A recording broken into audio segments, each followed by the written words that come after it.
chaos gardening. So what exactly is it?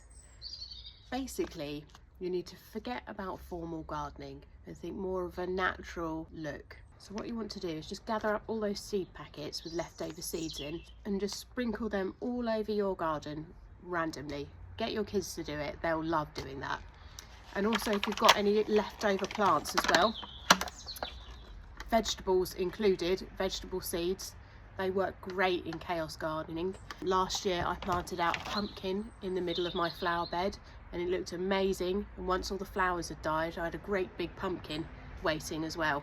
Also, if you're using these Mr. Fothergill seeds, they're really handy because actually on the back you've got these little pictures of what the seedlings look like, so you don't need to worry about weeds coming up.